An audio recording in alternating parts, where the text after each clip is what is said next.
Hello everybody and welcome to Live and Let's Dice live here on a Monday afternoon / evening. My name is Jules and technically I'm going to be joined... Whoa! Well, I hear something. I hear something very loud. And that would be Beanie, I assume in some form or fashion, who is making his presence known the only way that he knows how, by, "What away, guys?" and bumbling down the stairs. Isn't that right, Bean? Hello. Sorry, I was having mic problems, so I didn't hear or know what was going on there. Because mainly I fell down the stairs.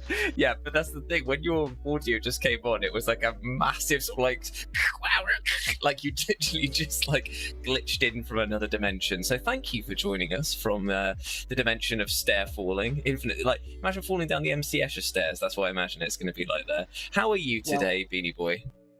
I am warm and excited. It's a good day. Oh, I like warm and excited, Beanie. Better than cold and unhappy, you know what I'm saying? So why don't you fill people in on what's going on, if you are allowed to do so? Well, I have lived in a house for the last 3 years or so without any form of shower. Oh, right. And starting tomorrow, my bathroom is being refitted, and I will soon have a shower. No longer will I have to run a bath and light candles every time I want to be clean, because obviously you can't have a bath if you don't light candles. It doesn't work. So, it's very true. I mean, the thing is that like when you would be like, "All right, guys, I'll meet you there as quick as I can," and it's like just drawing the bath for 40 minutes. Oh, too warm, too cold. Yeah, it's essentially what happens to me every time, but now I'm going to be a fancy pants with one of those showers that's got the 2 heads, you know, the big one at the top. Whoa. And then the one to do your details. Oh, so you've got the Kairos Fate Weaver of shower heads. One that knows all of your dirtiness, and the other that is yet to experience it. Oh, Beeve, you've knocked the camera off. Oh, she's here, just chilling out with us at the moment. Don't think that she'll be able to join us for the full stream, but for the moment, she can say hi. Oh, I don't know what you've done with this, Beeve. You've absolutely bollocksed it. It'd be way worse if Bruno was on my desk. In fairness. Oh man, that would be something else, to be fair. Hello to everyone who's joining us here on the top of the live stream. It's going to be a nice, chill one tonight because, well, to be honest, it's been so bloody hot recently. It should be chill in every sense, you know, just trying to calm down and keep the temperatures down. So, I am going to be doing some painting alongside my good friend Beanie. And we're going to be painting some, well, you guessed it, some Warhammer. What a shocker. I bet people did not think that was going to be what we were painting tonight. And where's my little camera in the corner? Well, I had to wait until we went live before I could actually start adding the VOD Ninja in, just because of the fact that if I switched over too soon, it would have switched to nothingness. 2 seconds, let's add in Beanie's camera. Now, how do I do this again? I know that there's a Discord, Beanie, Chrome extension. Is that what I add in? Nope. Or yes? I don't know. Oh, I can't remember how I've done this. Well, I can see your screen here. We had a way of doing this last time, and I can't remember what it was. Oh, I had to add it in as a website. That's what. Oh, like Yeah, because I sent you a link with link to my camera. That's what it was. So it was capture method. Was that what it was? Oh, blimey, I don't know what I'm doing here. Let's try and copy this in. Does that work? Nope, does not. Fantastic. We'll get there. It will happen. Just means at the moment I can't switch it between. We can see your hands there.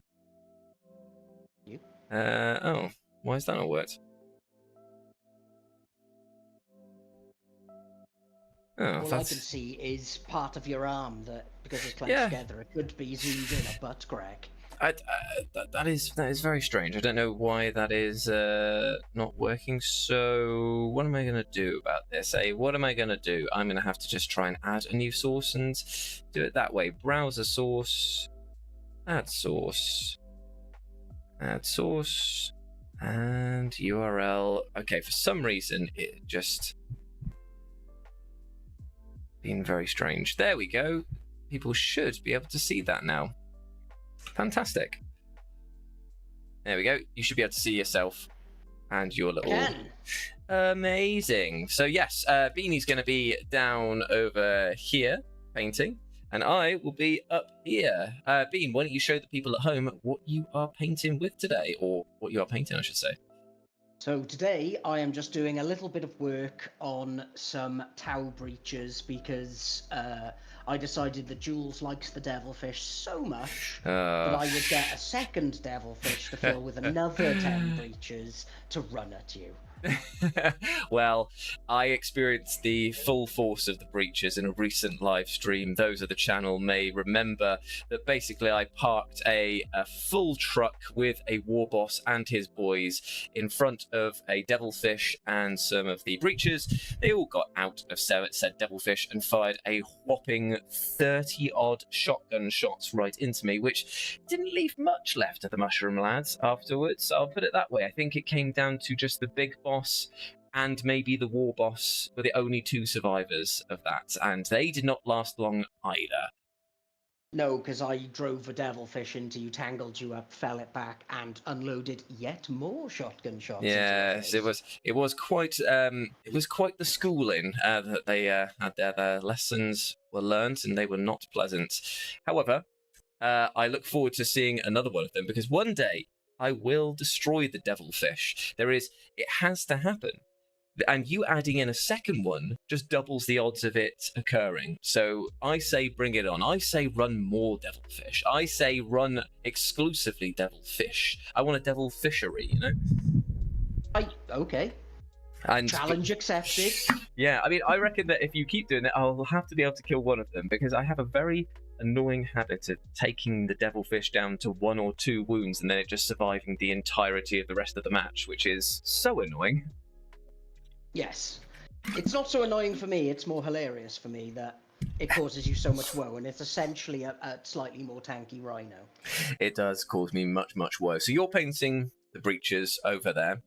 We should also say hello to all of the lovely people that have joined us here today. Obviously, Damned is in the chat saying that we should bring back Blood Bowl, and I do actually have something to say on that. Recently, the Blood Bowl video game got bought out by a new company. Slytherin Studios has taken over. I believe that Cyanide Games are still the developers, but Nacon has sold the rights to them. And GW is rebranding the whole affair as just Blood Bowl, a Warhammer fantasy football thing. Like, there's a whole rebrand that's going on, and it's being updated with the season 3 or version 3 rules. So I think that once that happens, I will jump back on it again, because apparently it's going to a different payment style model as well, where it's going to be far easier to earn the teams and all the other stuff like that. So I'm looking forward to what they do with that one there, and we'll see how it goes. But I will return to Blood Bowl at some point, likely with Beanie in tow as well, because now that the Chaos Dwarfs are a team that have been added, I'm sure that he'll want to give them a go as well. Yeah, no, I'm definitely up for playing more Blood Bowl. It's one of those games that I never play. I never remember how to do tactics, but somehow it all seems to go okay. So yeah, big fan. We should say a big hello to Sam as well. Sam Bam, Sean's in the chat, legend. Callum's in the chat, absolute legend. And just good to see some familiar faces here. And speaking of familiar faces, let's take a look at what I'm going to be painting today. I'm going to be painting up the rest of my Dakka rig at the moment. This is a new model that came in the Armageddon box set, and as you can see, I've put a fair amount of paint to it already, but I need to finish them off, because that seems to be another nasty habit that I'm developing at the moment, of getting things about 75% of the way done with my models, and then for some reason just going on to the next one. And as far as it's like, oh, it's tabletop ready, you could just easily run that and it's fine, and I have actually used it in our latest live stream that we did, it would be nice to actually have some fully painted models that are ready to go. But I have at least decided on a scheme that I'm doing. I'm painting the entire Armageddon box set up as Goths, because I don't have that many, and so I'm going to paint all the boys in that as well. And I think that I quite like doing black armor, because I like doing the black with the slightly blue edge highlights that are there, and I like doing checkerboards as well, so it fits the sort of brief of running a Goth unit, Goth army, sorry. So I'm really excited about that. What can I show you on this model that I've done so far that I'm happy with? I've done the gun barrel. You might be able to see there is like got a bit of that I used a series of washes to get the copper to sort of like burnt purpley bits there. I finished off painting the mech's skin and his checkerboard pauldron that he's got there, and I've actually started edge highlighting this side of the model over here. Don't look too hard, but I definitely have painted the wrong amount of checkerboards on that side than I have that side. That side is definitely bigger, but that's fine. We'll just put that down to Orky ingenuity. Today, I want to focus on getting these ammo barrels done, tidying up a few squiggly lines here, and doing the really boring thing of highlighting a lot of armor and metals with a lighter chrome paint here for battle damage. It's the most boring thing, but it is so satisfying when it's all done. And then I will actually do something quite satisfying, which is using this Vallejo model wash here for the rust effects, and that is always fun to do. Just doing little dot dabs of things around there, and hopefully he'll end up looking spick and span as my big boss over here, who I still need to finish the base off. So if I do get through the Dakka rig today, I will finish off doing the basing and maybe looking at what else I can do on this big boss here. But I ran the big boss against Beanie, and he killed him before he did a single attack against him. He's done the same with Dakka Gutsmech as well, so I do believe that it's a personal vendetta and definitely not new model syndrome, which does exist, and people need to respect that, because the moment you don't is when it bites you in the ass. Well, yeah, you know, I see a shiny new model, I gotta kill it. It's scary and it smells. To be fair, mostly the time that I bring, when I bring in a new model, it's usually because it's always quite good. So I'm just like, yeah, there's a reason that you want to take this one out quickly. And where's Dakka Gutsmech? The fact that he is, according to Allspecs Tactics' latest video, in over 75% of competitive orc lists, really does tell you that that guy is too good. Is an absolute powerhouse. They're running him in detachments that don't even favor like the speed war or speed mob mentality. So I don't like it when that stuff happens. I really don't. I find that if you've got a character that is so apart from the rest of your army, and it's just because he is absolutely brilliant, I don't know, it bothers me on some level. I'm not like a super like, oh, the law says he wouldn't do that, but I just think in terms of thematics, I just find it weird if like Gutsmech could be riding through with like, I don't know, like a Bad Moons company. You know, it doesn't sit right with me, you know. Well, it's the same as like when Manius Calgar was just an auto including all Ultramarines things. It's like, do you think that Calgar is going to turn up to every single fight? He's a busy man. Yeah. I imagine being a chapter master involves quite a lot of admin. So, you know, he's got paperwork to be doing. He can't be in every single fight just because he's ludicrously good. And it was shown by the fact they kept nerfing him, and he was still in every still absolute powerhouse. I did have a thought about this the other day. What would you think? Hey, Remix, how's it going? Or Rex, sorry. How would you feel about a tweak to the 40k rules that said epic heroes can only be either added to your army if it's a certain point value, as in like it's gathered enough attention for them to actually figure it's worth their time, or can only arrive on the battlefield as reserves, as in like they can never start on the battlefield. It's basically like they are being called in and are doing the Lord's work style that way. Oh, I would definitely agree with the first bit. I think that's actually a good idea and makes it a bit more fun, because I don't think 1,000-point games should ever really have named characters unless you're doing like a ridiculous skew list. Like, say, like I decided to run the Lion with like 5 chaps and that's my 1,000 points. Yeah. Fair enough. That's on me because we've discussed it beforehand and we're going to go and do something a bit silly. But yeah, if you're in a regular game of 1,000 points and someone's chucked in a bunch of named characters, it's just a bit of a feels bad, especially when you've got one like him who is just so much better than any other equivalent that you could have. Because like, even his shooting alone is like basically like half of a Chaos Knight. That's insane, isn't it? And it's like you end up with those moments where it's like, all this does is bring into question how the points balancing goes on at GW.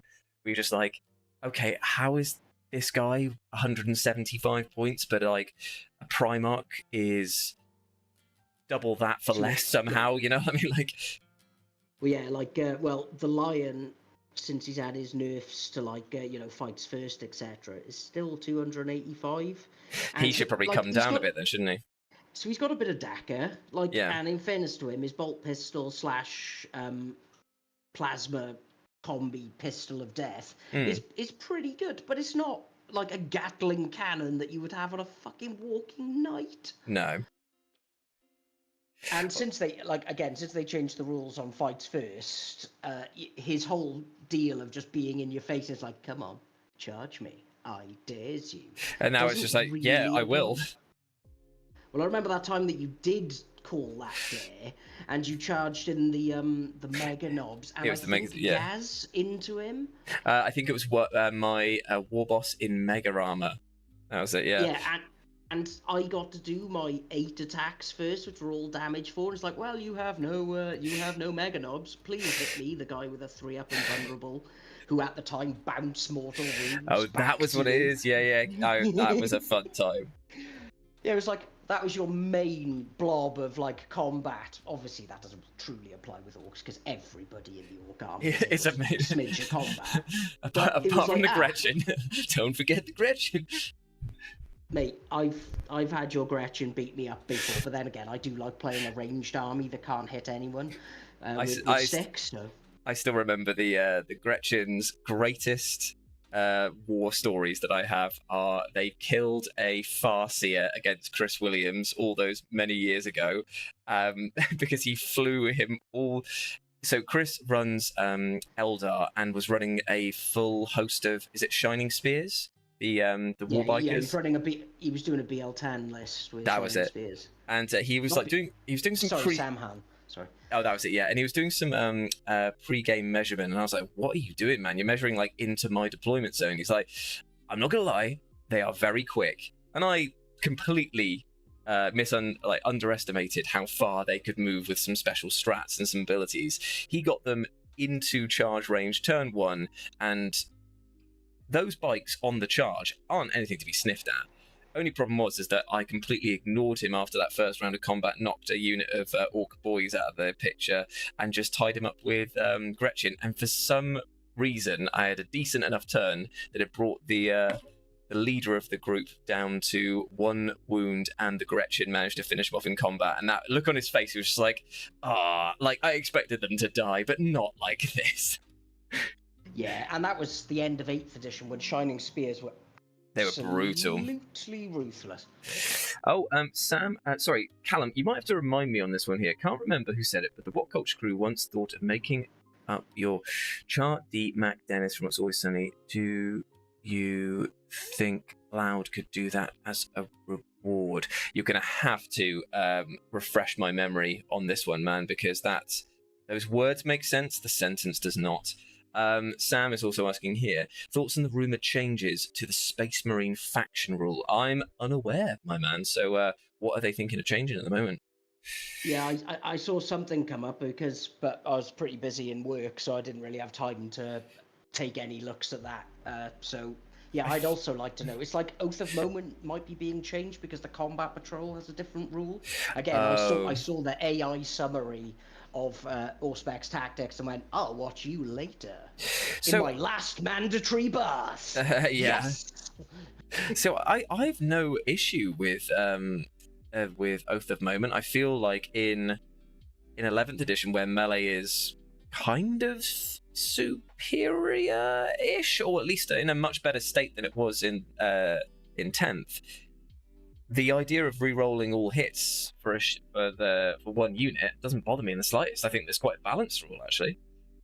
Yeah, we all know that when it first came out in 10th, that it was absolutely bananas good. Because it was, there was the wounds, yeah, that was insane, man. And it was just punishing, wasn't it? Because you were like, there were some abilities in some of these sub-factions that allowed you to then switch to a new target afterwards, and you're like, oh, come on, this is just rude now. Yeah, it wasn't great. But, You took There are down always going to be these. Abaddon. Oh yeah. Chewie's Abaddon, because it was just like, yep, cool, I get to reroll all hits and wounds, and it's going into him and his chosen bodyguard, and they all died in a matter of seconds, and it was just like, well, that probably shouldn't happen, should it? Because I think it was you targeted him with a Redemptor Dreadnought and the Gatling cannon, which had devastating wounds, and, well, it made a mockery of his lack of feel no pains for mortal wounds. Yeah, it was great. And I'd do it again. I totally would. Again, if you're going to charge Abaddon up the middle, expect to get rumbled. Yeah, it's very true. Because, again, he's one of those characters in on the tabletop that is good, but he's nothing on what is lore. Like what he is in the lore. Yeah, like, for sure. You know, he can fight against Primarchs, kind of thing. Didn't he like almost boy off one of the Primarchs? Or has he done so many times? He's had moments like that, but his greatest feat of all time was that he basically destroyed Sigismund in one-on-one combat. So it was the first time that he came out of the Eye of Terror on his first Black Crusade. And Sigismund was sat. It's a epic book. Sigismund is sat there basically on this throne, 1,000 years or something older. Like, well, he's a couple hundred years older, so he's got like grey hair. And Abaddon basically says, if this was at the heresy time, I wouldn't have stood a chance. But that 0.1 second of slowness because of his age allowed me to stab him. But Sigismund managed to ram his entire sword through his body just before he died. It's like, yeah, have some of that, you slag. I like I do like the epic showdowns that the Black Library always presents. Well, yeah, and like anyone who's like been a fan of the lore for years knows that Sigismund is the greatest. Well, they should know that he's the greatest original of the Legion first captains. Like, you read the whole the actual Siege of Terror, and he basically just walks through every single Legion's greatest champion. It's just like, you're dead, you're dead, you're dead. It's like, yes. Even Khan, you know. And that is like a 60-page battle. It's really? It's yeah, it's pretty great. Like, obviously Khan comes back because Khorne is like, hey, this guy's really good at spilling blood. I want to get that guy back on the docket. Like, but, yeah, it's like, I don't know if you guys have heard this, but I kind of like that. It's kind of like my whole thing. Yeah. Although they did make him a little bit more like, oh, I like martial things as well, instead of just being about the murder death, which I think was actually quite a good move. If I totally agree, because if they didn't, then at some point the amount of infighting that you would expect from any Khorne group, it would just like, you would have no one left, would you? Because they just be like, right, well, I've got to spill blood. There's no one around to spill blood to, so I guess we just fight each other, and constant like arena championships, and everyone's dead. But at least with this one, it's like, no, we've got to find decent armies. We can hold restraint just for a little bit until we figure out like who's worth fighting. Well, that was the big thing with Khan through the heresy, is that he's so reasonable until the siege, and then he just goes, nah, restraint is off, I'm going bazonkers on everybody that I meet, and it was great. Except for the ship's captain, Latara, I think her name was, of the Conqueror, he would proper simp for her. Mainly because he's just like, well, I don't actually know how to fly this thing. He's just like, your class. You've stood up to Angron and basically told him he's a naughty, naughty boy. And he listened. It's like, I can't disrespect you. You're basically our mum. And yeah, I like that little dynamic of all these raging berserkers. Then their mum comes in. They all get cowed. It's fantastic. Because we like, well, if you're from Wales, everybody knows the idea of the tiny Welsh mother who seems to command the respect of her roided out sons just by glaring at them. Yeah. It's like fearing the slipper, isn't it? That they say is like different types of mum have that as the weapon. Yeah, just holding the slipper. So, by the way, Callum, yes, I have watched that episode of Always Sunny, the Charlie McDennis one there. So good. But I think that sounds so much like a Lawson and or Mikey thing there for rules and punishments and things like that. So I'll ask them after the stream and see if they remember that, because I'd be interested. And also, Rob says, hey, it's been ages, mainly because I found out that you went live after it ended. Hope still smashing it. We are indeed, my friend, and good to see you. Yeah, we've been doing a lot more live streams recently on the channel, just because producing them is far, far easier, and also it's just lovely to hang out with you guys. Also, massive shout out to X-Sitting. I'm always going to say that is X-Sting because my brain portmanteaus that word together. Thank you very much for continuing to be a member here for 27 months. Damn, over 2 years already. Hope you're keeping well, from myself and Boxy. Thank you so much, my friend. Big love to you. And appreciate you being here as well. I'm painting the reds, and you know what? I don't know what it is. Don't know what it is about it. Can't figure out whether I want to go bright or dark with it, but it just doesn't look right to my eyes. So I'm going to do the usual thing I do when I reach this point and move on to a completely different area. What color should I do the missiles on the front of the Dakka rig? Because we have 1, 2, 3, 4, 5, 6, 7 missiles, even though you only get 6 attacks. That makes sense. On here, Yellow. I've done 1 yellow. Or is it the one as a base? I've got 3 that are white, ready to be contrast painted, 3 separate colors. I'll do the others maybe gold and silver. So let me know what colors I should do for the 3 rockets that I've got there. More yellow. More yellow. All yellow. It's such Talking of all yellow at the moment, I'm undecided at the moment, because originally I was going to do my Armageddon box and do it as a little Imperial Fist box. Yeah. But I kind of want to pad out the Dark Angels, so I actually can run a series of different lists for Dark Angels, especially now that I've got that huge block of basically 1,500, 2,000 points of like Deathwing. Yeah, true. I can then add in some stuff to actually make it a list that works. I'm not sure though. I think that would be amazing if you did that, because you've got a fair amount of Imperial Fists already, haven't you? Yeah, but they're not really Imperial Fists. They were when I was too scared to paint yellow. The thing is that like I haven't had the desire or pull to go back to a Space Marine army in such a long time. I think that the Spaceballs is the only time that I've like felt, oh yeah, I'll give them a try. And then they just, I don't know, they just haven't like fully recaptured it. I think that I just enjoyed Hero Hammer too much when I was able to run all of the named characters all of the time.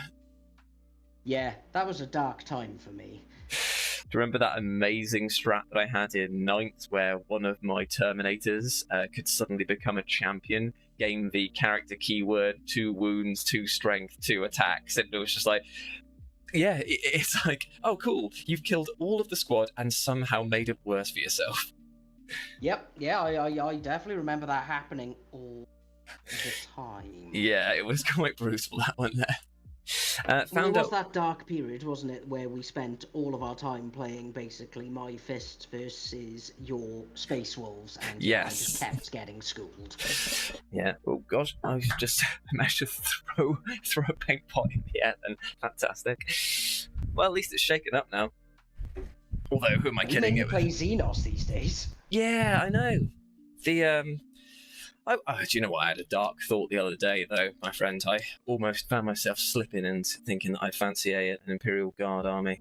I was like, no. I do not want to paint that many men. They are great. I've got that Bane Blade from 2022 that's partially painted, and I keep picking it up and going, yeah, I'll do this, and no. I can never, ever be asked to do it. I don't blame you, man. It is a tough gig doing something like that. Maybe I'll do it on stream sometime, because it's one of those ones where I need the motivation to spend 2 hours painting rather than just, paint for 5 minutes and go, I could play Slay the Spire instead. That sounds way better than painting rivets. What are you playing at the moment? Slay the Spire 2, pretty much relentlessly with my spare time. It's so addictive. And me and Chris have been playing the multiplayer on it, and man, it's fun. Oh, I didn't know that they had Really good multiplayer on it. Yeah, and some of the decks work together. Oh, that's fun. Like you can enhance your companion and things like that, and yeah, you can come up with some really spicy combos to wreck face. It is a little bit unbalanced though, because we seem to be able to slay the spire like every single time. Isn't that just because you're both absolute power nerds for that game, though? Well, I'd say I'm a power nerd for that game, as I've got like over 1,000 hours on the original. Jesus. And yeah, I'm up to about 50 on 2 now, and it will continue to climb because I hit a wall with Bravely Default where I was getting sick of grinding to get past these little bosses that I just can't be bothered right now. That is a shame when that happens in an RPG, because it's just like, oh, okay. Well, there's this one boss that I could avoid, but now that he's beaten me up like several times, I'm like, well, I must take you, my white whale. Yeah, I'm just not winning that fight.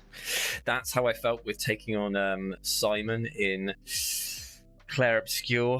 He beat my ass so many times that I spent days, I'm talking days, researching, figuring out new combos, figuring out all of the strats and weaknesses so that I could take it back to him. I even waited until a DLC came out which gave you items that made it slightly easier to take him on.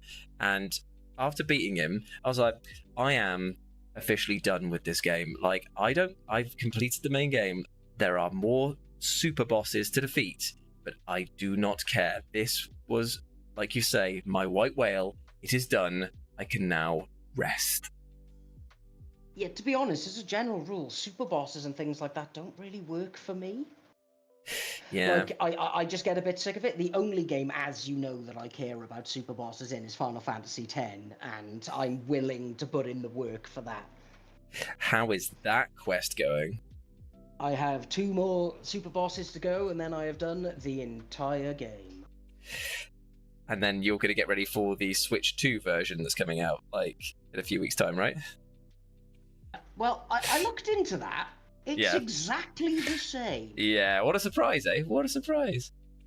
Well, the fact that I've already got it on the Switch, I feel like I'm not going to get much more out of it. Unless, like, they add a patch in to make Lulu run around in a bikini, and then I might, but... Yeah.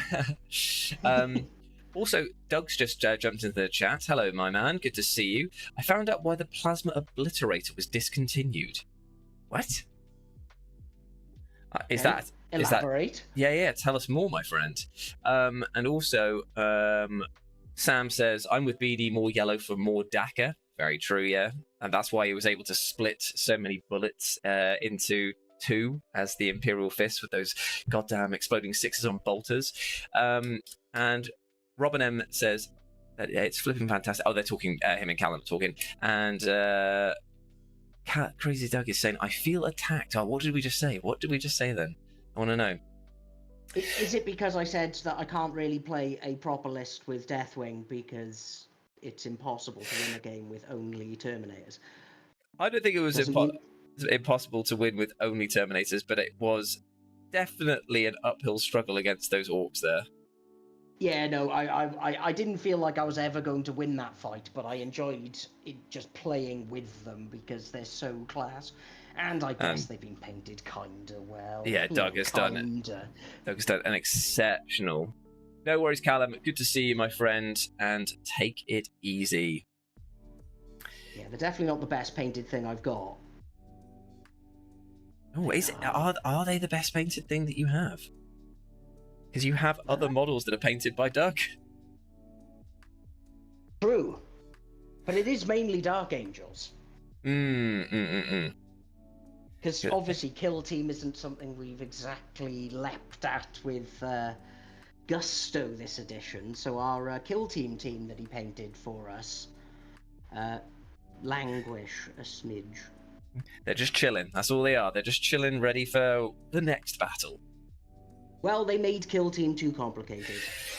Yeah, every time I look at the rules for it now, I'm just like, that is needlessly complex and alienating, and it's so frustrating because it was such a perfect game. I had so much fun with Kill Team when it first came out, as we both Yeah, did. we used to play it all the time. Like it was like pretty much one week we do 40k, the other week we do Kill Team, and at one point we were mainly playing Kill Team.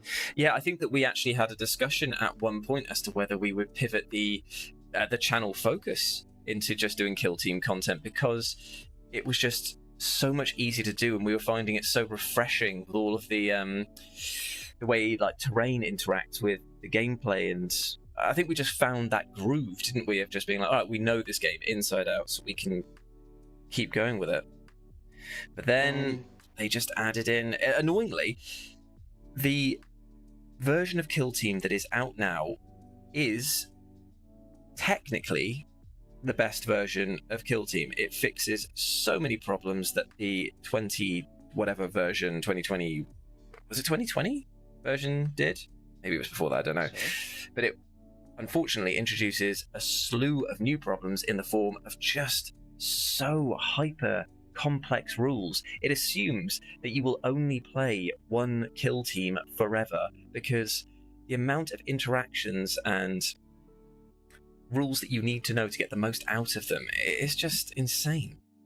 I went back the other day and had a look at the rules for the Geomancer Necron team, and I was genuinely shocked at how complicated the setup and regular play was. Like, I loved it when you could just get your guys, they all had a basic special rule, so they all felt unique, and it felt devastating if you lost somebody who had like a key ability, but it wasn't like, if X is here, then look at Y. If table Y shows this, then you can go here, roll a d3 and you get this. And I was like, nah, this is way too complicated. Yeah, like you say, we liked to do a variety of teams, show off all the different things. And when it got to the point where it's like, I don't actually remember any of the rules on my characters apart from what their guns do, so we were obviously not playing it well. Yeah, you end up in a situation. Frustrating. Yeah, you end up in a situation where it's like, right, well, this boils down to who is the better straight up shooting team. And then that isn't a fun experience, because you just go, oh, right, well, I've lost with this. Does that mean that it is a bad team? No, it's just because we're trying to play the team in a way that they're not designed to.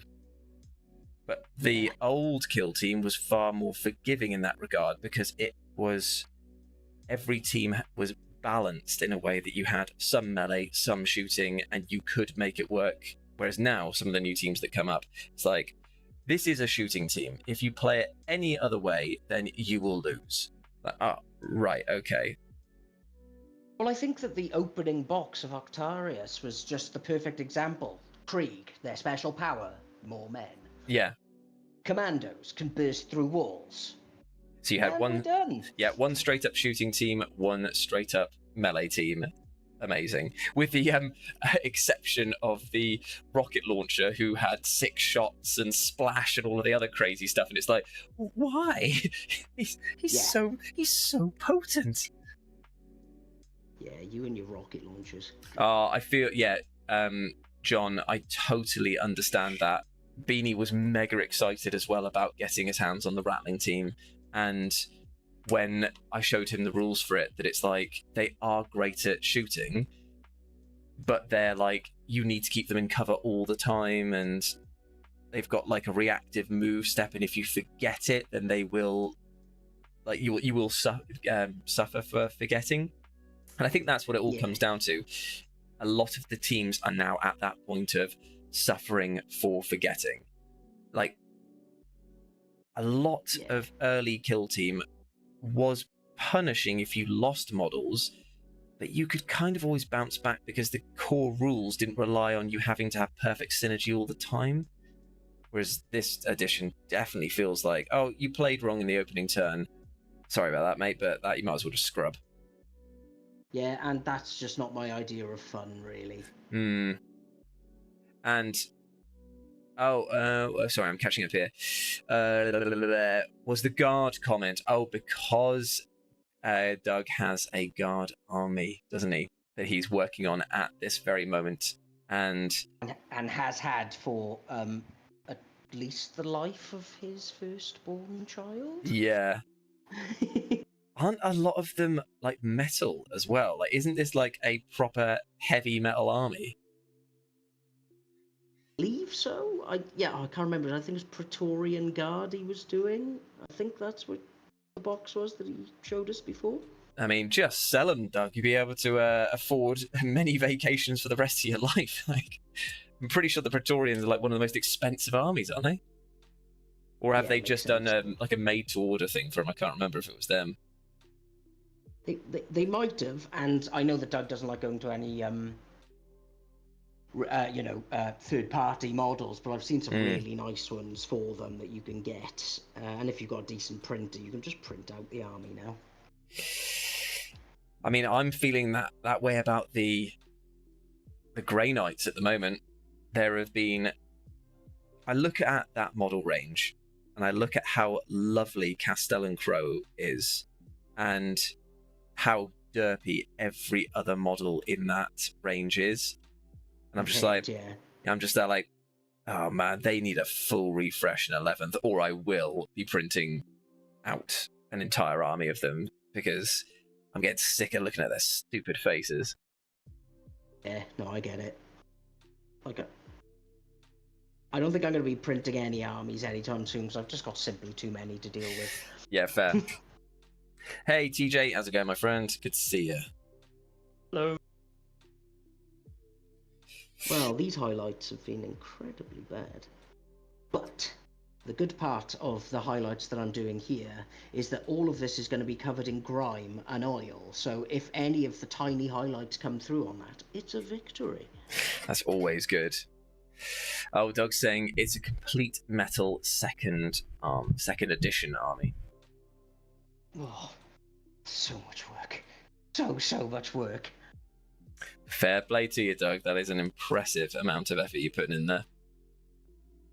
And that's saying that to you, like. and in fairness, Guard are fun to play, but again, though, requires some nuance. Yeah, that's the thing. It's another army that, if you do forget, say, certain commands, they really do fall apart quickly.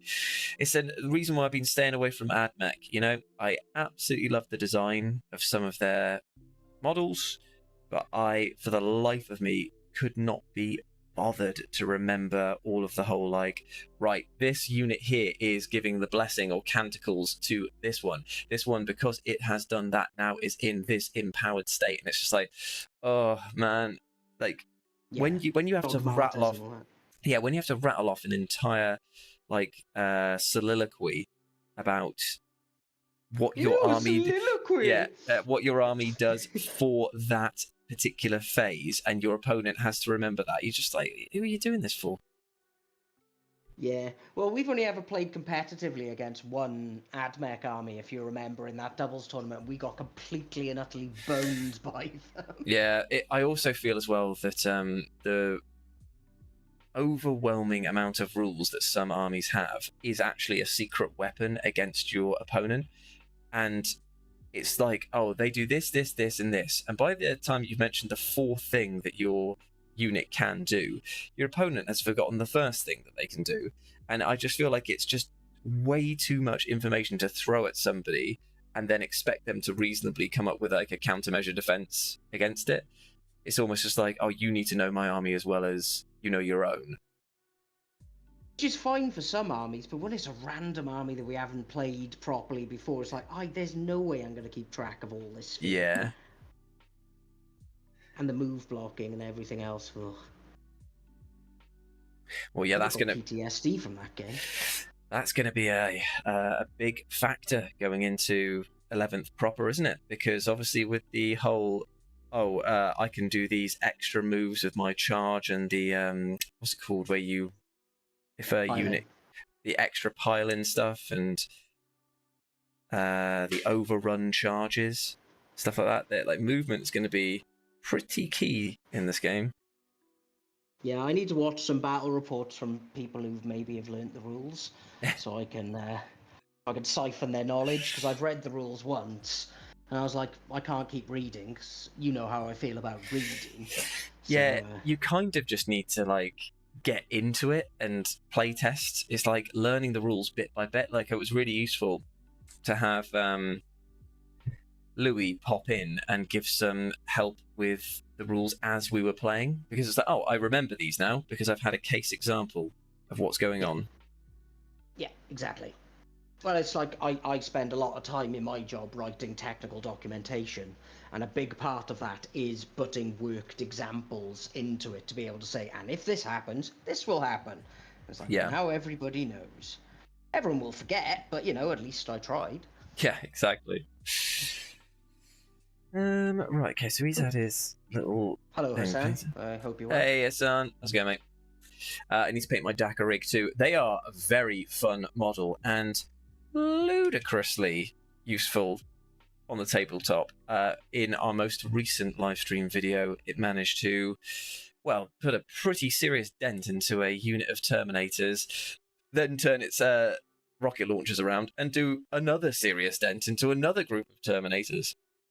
Yeah, it was fun, and I enjoyed every moment of it. It was great. It was great. I think that just having strength 7 -2 2 damage in a game in which you don't get a -2 AP from cover now really, really did help against those Terminators. Like, pushing them to a 4-up save each time and doing 2 damage was always pretty nice. Yeah, exactly. And Doug, rule of cool is good, but it also is never fun to just keep losing over and over and over again. So having some competitive viability in your list is always important, even if you are playing just a fun game, because getting stomped feels bad. Remember my first ever game with Rapid, the first time I ever met him. Yeah. And I nearly wiped his entire army by the end of turn 2. I was like, and this may not be a friendship that continues, because he may never want to play me again, but he is a glutton for punishment, and he came back. Yeah, he's a good egg. And the thing is, as well, it's like you do learn by those crushing defeats. I know I've had many, many experiences with you over the years where it's just been like, oh, that game has gone so badly. But I've just gone away and just been like, well, was it down to those blasted dice, or was it actually just me playing it really badly? And obviously I blame the dice, and then I come to terms with it and go, oh, actually, you know, maybe sticking my most expensive and least durable blob of boys out into the open probably wasn't a good idea. No, remember the Principal Skinner thing. It's the children's fault. Yeah, exactly. Oh, hello. Are you coming and say hi again? Cat's here again. What are you doing? What are you doing, eh? Oh, hello. You saying hi to the people? Oh, you're just going to sit right in front of me? Yep, fair enough. Well, I'll paint around you. I can do that. Or can I? Well, we'll find out, won't we? There you go. A little kiss on the head for you. Oh, oh, oh. That's your tail knocking the camera. Well, Rob, on that question, as someone who works in the university industry, we quite often use the AI tools for taking minutes when we have meetings, because it's easier than having someone have to sit there and do it, because then they can actually contribute to the meeting at the same time. And they are pretty good. Like, sometimes they don't deal well with accents from all over the UK, which can be hilarious. But overall, yeah, minute takers are king. Sorry, exciting admin-related information. Oh. How's it going with the cat? Well, she's still here, and I'm just saying, if she's going to stay, are you going to flop down? If you're going to stay, at least you can show everyone how lovely you are. Come on, then. You don't like the texture of this, I imagine. Kerry's looking in concerned about the beef. She's all right. She'll go eventually. Has she got food downstairs? Oh. You just wanted to come up and say hi? Oh, that's very nice of you. Thank you very much, Beef. Everyone can just see your mackerel back over there. Oh, and she's off. Bye. I'm eating mackerel in forever. Not that I'm going to eat your cat. Oh, maybe. You should get some kedgeree on the go, bro. Yeah? Oh, man. Breakfast curry. Used to have it all the time back when I used to indulge in the old fish and meats. Flesh. It was very nice indeed. Oh yeah, we need to go to the vegetarian food studio sometime soon. Oh, yes, we do. I absolutely love that place. And all of the food is so good there. It is, and the staff are just lovely. They are indeed. Mega pleasant. And what was it that we had last time? Was it, they were called atom bombs or something like that, wasn't it? They were spectacular. Yeah, for anyone who's in Cardiff and they are vegan or vegetarian, near Firestorm is a fantastic vegetarian and vegan restaurant called the Vegetarian Food Studio that I cannot recommend enough. It's fantastic. And the portions are comically large. Get yourself a doser and just see if you can finish it. Obviously I did, but then I am a remorseless eating machine. So... Does this look like a man who had all he could eat? That could have been me. Yeah. That episode will live with me for the rest of my life as one of the funniest things that's ever been on telly. As it should. Around till 3 a.m. And then we went fishing. It's so good. Before Lionel Hutz went. Oh yeah, forget. Like at this day and age, like there's like no good characters left in The Simpsons, really, is there? Like it's just the core family, and that every other one has just been like either retired or has died. Or they Flanderized them so much that they haven't got any other form of personality, which is just upsetting because, you know, obviously the term was coined for Ned Flanders, but he was more interesting when he wasn't just just religion was his only thing. Mm-hmm. But yeah, well, you know my view on The Simpsons these days. I just get upset when I watch it because you hear the voice actress for Marge and how much she struggles to even do the voice anymore. Yeah, and it's just like, this is an old Yeller situation. You need to put this out to pasture. It's gotta go. Yeah, it's just not pleasant. Well, there was a bit where, there was an episode where she was singing, and they had to get another lady in to do it, and it was so noticeably not her. And it's like, oh, that's so upsetting. That is the problem with like bespoke voice acting, because when you look at, say, Rick and Morty recasting of that, they do such a one-to-one interpretation of those characters that I would argue that it's near indistinguishable. And it's the same with the new Wallace, or not even new, the current Wallace and Gromit voice actor. Like, such a good job at doing an iconic voice. It's just a shame that clearly Marge is so tied to the role and it cannot sound like anything else, that it must be impossible to find somebody who sounds like that. It'd be like trying to find somebody to replace who's the guy from Brooklyn Nine-Nine who died? Andre. Holt. Yeah. It's like you can't think of another person who would do that voice that well. Yeah. So, and also, least with them, they had the good sense to know that the show had come to its logical end and it was time to stop. And obviously he passed away like a year after, I think. Yeah. Well, it's much, and in some ways, not that I think that it's good that he's dead, because the guy was an absolute legend. It's like Father Ted. The fact that he died means that they can't try to bring it back and flog the horse till it's just bones. Like they cannot remake that show, in my opinion, now without him. So there's no impetus to do so. And I bet you that if he was still going, much like Red Dwarf's reboot, they would have done that several times over, you know? Yeah. Now, I will say with the Red Dwarf reboot, it didn't start well, but some of the later seasons they redid were bloody brilliant. I'm glad to hear that, because I was a big fan of the original series, and I did actually avoid it because I just didn't want it to be tarnished, you know? Although, what's his name? The guy who plays Lister, I met him when I was 18. Really? And he was really, really horrible to me. Oh, that's a shame. It was a shame. In what sense? Just like sarcastic to the point of just not being charming, or just nasty? he was drinking in the pub that I'd gone into. I saw him, and I bought a pint for him, handed it over, and said, "Oh, I was a huge fan of you, as Lister, blah blah blah." And he basically just told me to fuck off. Oh, that is not a nice experience. No, I wasn't. But you know what? When I looked into it, it was at that time where there was all those allegations out about him. So so he's like a hyper defensive thing then. Yeah. So I, I don't have any ill will towards him, but it's such a shame because he was like a childhood hero for me. Lister being the coolest guy ever. His first ever line is, "Lister, are you smoking a cigarette?" "No, it's a chicken." And it just has lived with me ever since I was a child. I thought that was such a good response.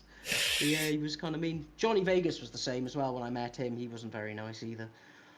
But then I wasn't surprised at that one because all reports I'd heard of meeting him, everybody said the same. I always wondered, like, if these types of celebrities just get like mad social anxiety and they just can't do anything other than be like hyper defensive. And it's just like, yeah, and like, I would hate it if I was ever in a position like that and I managed to upset somebody who had been very excited to see me, because it's not a lasting impression you want to carry around with you. You want to be your best for everyone. But I know it's happened. It happened once to be in a Greg's in Newcastle. I'd gone up there to film some stuff, gone out the night before, and was feeling pretty sorry for myself in the morning. And to the point where, when you're that level of hungover, you genuinely think that your body is shutting down. Like, you're just like existing. You can't think, you can't do. You just know that you are like hungry, that you need to go to the toilet. No thought is actually entering or exiting your head. And this guy turned around and he's like, "Oh, are you Jules from What Culture?" And I just went, "Yes." And I had nothing other to give him other than, "Yep, I am technically alive and I am technically that person," because I am haunting my own bones and I do not feel well. And I didn't know what else to say because I'd left it too long at that point. So I just was like, "Thanks, man. Good to see you." And then I just stood there looking at the sign in front of me, just being like, "Oh God, I've totally bollocks that up." But once I'd actually gained a bit more of like wherewithal, had a coffee and sat down for a bit, I actually found the guy on Twitter because he'd we took a picture and he posted up and tagged me. And I'm like, "I am so sorry." And like sent him a proper like apologies. He was like, "No, man, no, I was nervous. I just didn't know what to say." I was like, "Oh, at least you're a good sport about it." But those types of moments haunt me, Well, in fairness, I have seen you interact with people while we've been out and about at different events, and you are sterling at it. You are so nice. Thanks, you give everybody your attention, and you're really, really nice about it. And depending on where it is, it sometimes clears a path to the bar. So if all we had to do was go, "Hey, look, it's Jules from What Culture," people would flock you, and then we go, "Bar, bar, bar." It was great. I always just think that if somebody's got the time to watch and enjoy the content that we make and has decided to, because I know that speaking to people that I don't know, I find it very nerve-wracking. And I always think that like it takes a certain amount of courage to be like, "I'm going to do it. I'm going to say something. I'm going to introduce myself. I'm going to put it out there." And I just think, "Oh, well, absolute kudos." And I want to hear what's going on in your life. Yeah, the end. Yeah, absolutely, and it's really nice. Like I say, I've seen you do it 100 times, and you make a real effort to make people feel seen, and it's really, really pleasant because like you could be a cunt about it if you really wanted to. You could be like, "Yeah, get away from me. My fans are bloody pigs," or something. Yeah, The Bart like, Simpson "Nerd, quote. nerd alert, you like video games, nerd." Yeah, and by the time that we've given them their third swirly for being excited to see you is when you have that reflection moment. Yeah, exactly. Yeah, no, but you don't do that, except in that one instance where you were so mega hungover that everybody's allowed to be a bit snippy. When they're that hungover, you've seen me at truly magnificent levels of hungover, and I am not exactly a sparkling conversationalist.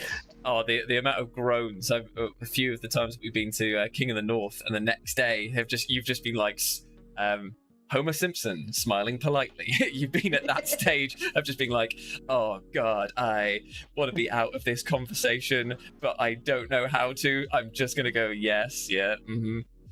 Also, I've just looked up at the chat here, and Doug says that he's blacklisted from interviewing Stereophonics. What? How? And why? Yeah. Please explain how you managed to ostracize yourself from arguably Wales's biggest band.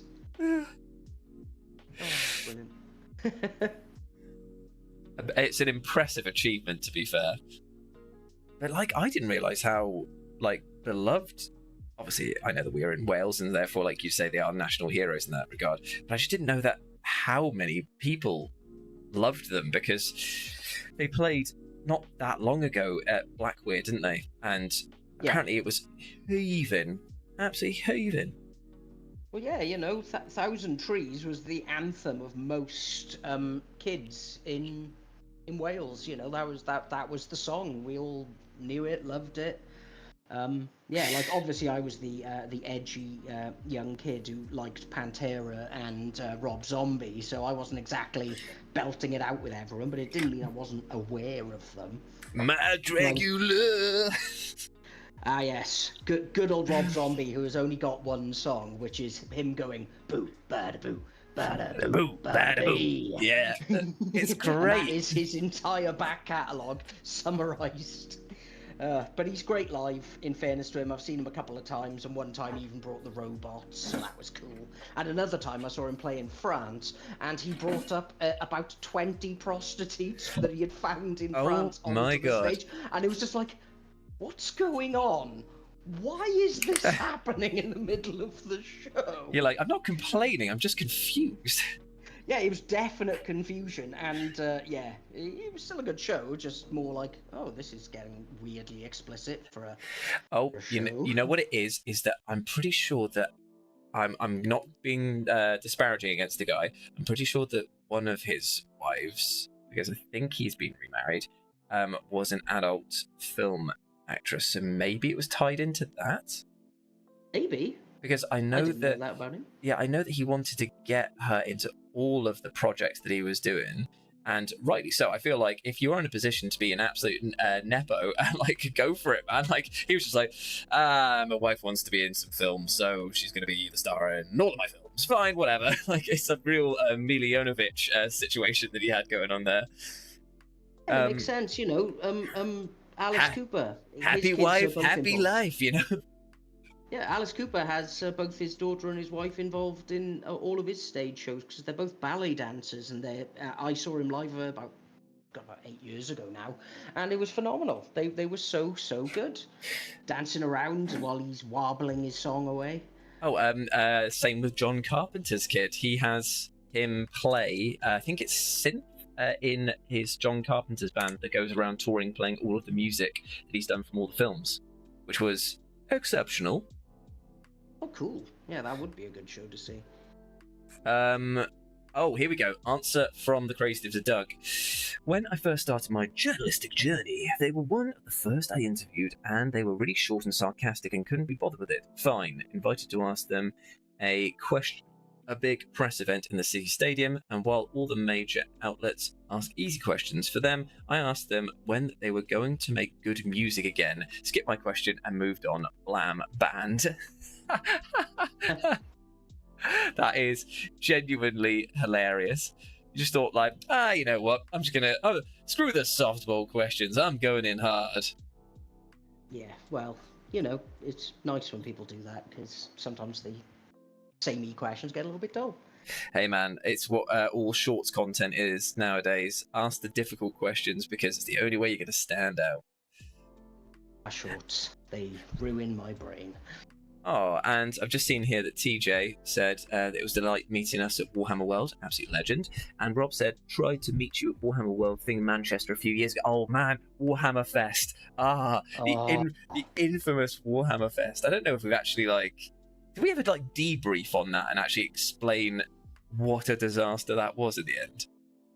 I don't think so. We've probably made sarcastic passing comments on it, but I'm sure we can tell everyone how wonderful it was. That's where my screwdriver went. Sorry, guys. I was looking for this for like half an hour yesterday, and I bought a new one. Oh, you bugger. Where was it? On my desk, next to my light. I love that. In my line of sight. How dare it? Well, yeah, because yesterday I decided it was about time I fixed my guitar and I needed a screwdriver, and yeah, I had to go out and get one. And didn't you say that Bruno does not like the guitar? No, he does not. He does not enjoy the sultry tones of it, especially with the fact that I like fingerstyle acoustics. There's a lot of tapping of the body and stuff. So he just kind of got freaked out and was just barking at me. Oh, so he doesn't like it. He just doesn't. It's not that he just doesn't get it. He's just like, oh no, I don't like this noise. Yeah, he's going to have to get used to it because I decided I'd like to start playing again, so gutted for him. Oh, and yeah, John did mention that we were an utter delight when he met us at Warhammer World. Yeah, it was an amazing time for meeting people and like getting to know everyone and catching up. But my God, there is a reason now where I'm pretty sure that the division of Games Workshop that organised it doesn't exist anymore, because it was a clang-a-rooney, my friend. Like, the idea was amazing in principle. Get a ton of punters who are jazzed up about Warhammer in the same room, tons of tables to play a tournament at the back of the room and the front of the room dedicated to showing off what was then the newest hotness, which was 10th edition, and then supplementing it all with talks and presentations about upcoming models and features, which I believe one of the big announcements was like the old world was there. Like it had all the potential in the world. The problem is that at no point did anyone think to ask the painting team, oh, we've got 10th edition coming out. How many of the boxes do you think that we should paint up to get out so that people can actually see it? I don't know, 2? Oh, yeah. No. Every single store should have been given like a box and asked to paint them so that they could have felt represented in some form or fashion. Kind of like how they did with the Horus Heresy event that we took part in. It didn't necessarily mean that every single store had to have their models on display, but every single area should have been represented in some form or fashion. And when we got there, it was a huge queue, like round the block, snaking through the actual event space itself, and all it led up to was 2 cases full of 2 of the boxes painted up from the Indomitus Crusade bit, and it was so lackluster. And of the demo games that they highly publicized were going to be there were 4 tables, and so dumb. They were not intro games at all, because people then came away saying that the rules were wrong, that there was no reference booklet or core rules in order to reference mistakes that had been made because they were afraid of leaks and stuff getting out. It was so unfortunate for them, and it could have been made so much better if they had just focused almost less on the tournament scene, which I did feel got very good reception, because it's a tournament, they're used to running those events, fine. The shop was well staffed and well manned, but there was absolutely nothing else. And unfortunately, outside of those 2 things, there was nothing else to do other than go and sit and wait for the talks or the live streams to begin. And And what did we do instead? We went to the bar. Yeah. Met up with like Ed and a few people, and that was lovely to see people, etc., etc. Then we gave up on it and went and got rat-assed. Yeah, we went to a local pub. We grabbed a copy of Gore Chosen, which is one of the best small board games that GW's ever put out. It became Combat Arena, which we played quite a few times on the channel, and we sat there with pints with friends and just had a fun old game of that. And it was pissing down with rain, if I remember, and we got into this pub. It looked ropey as hell, but it was so pleasant in there once we'd settled in. We got the only tables that were free, and it just so happened to fit all of us really snugly in there. And it was just like, we turned what would be quite a dour and like quite upsetting situation. I imagine that there were some groups of people that travelled a longer way than we did and sat there were like, well, what do you want to do? Oh, I don't know, let's just hang around and do nothing, and just try to force it to happen. But by calling it there and then, we had such a better time. Yeah, and we had that exciting end to it after we went to that pizza place, and I think one of us nearly got run over. And then, that was me. Yeah. You nearly got run over, and then those guys got out the car, and we thought, oh no, they're going to beat us up. And then it's like, hang on, there's like 10 of us. No, you go away. Yeah, and then they did. And just for the record, I was not in the wrong there. They decided that they would not honour the zebra crossing that I was halfway on, and decided to screech up and slam the brakes on, which was quite terrifying. And when they got out of the car, I was there like, I was apparently oblivious to all of this because I was too busy focused on getting to the restaurant, but all I heard was shouting and stuff coming from behind me. Turn around and there's Lawson and Andy and that lot just sort of like, might not have been Lawson actually, I think it was like Chris Williams and Richie Lee were like standing there just being like, basically like, go away then, go away. And then these two guys that had gotten out of the car realised it was like, oh, he's got quite a few large friends over there, let's leave that. Yeah, we all just kind of started to converge towards them, and they just went, oh, yeah, we may have bitten off more than we can chew here. Not that any of us were interested in violence. We wanted to go to a pizza place. Yeah, exactly. And have a pizza. We were, like you say, we had turned what was a disastrous event. Apart from we got to meet a bunch of nice people. Yeah. It was a disastrous event, and we just wanted a pizza. And to finish our night off in a pleasant way, and then some guys decided it was time to start rumbling with a group of like 10 people. Strange times. But as Sam says, there was another thing that they had, which was the opportunity to meet other designers and stuff from games gone by and old designers and stuff, and that was really nice. I love being able to meet the minds behind the games. Like, one of my all-time greatest experiences, not GW related, was talking to Sherwin from Steamforge Games. He's the one that designed was the main game designer behind the Resident Evil board games that we played. And he's just such a lovely guy, and he's never not thinking of the next possible board game, like, how can I convert this into a play experience? And I just find that sort of like creativity so refreshing to be around, because it's like they see the potential in everything. That's lovely. Yeah. And they clearly care about what they're doing, which is just so nice. For sure. And it's led them to being able to work on so many amazing projects. Like, pretty much every single video game adaptation that Steamforged has done into a board game has come from either Sherwin or another member of the game design team. I think that there's like 3 main. Yeah, it would be Jamie as well, different Jamie, who would have like designed like the Dark Souls board game and stuff like that. And it's just like, oh man, you guys have really smashed it out of the park for that company. Were they the ones that did the Monster Hunter game? Yes. Like, even that game was fun. Yeah, even just having like one of those under your belt would have been impressive. But like having that and Guild Ball, and I think that they now own. Oh, I can't remember. There's like another. They own flipping out. It's a thing that Lawson collected a few models of. War Machine? That's it, War Machine. They own War Machine as well, and it's just like they're quietly just putting together this like portfolio of really impressive titles.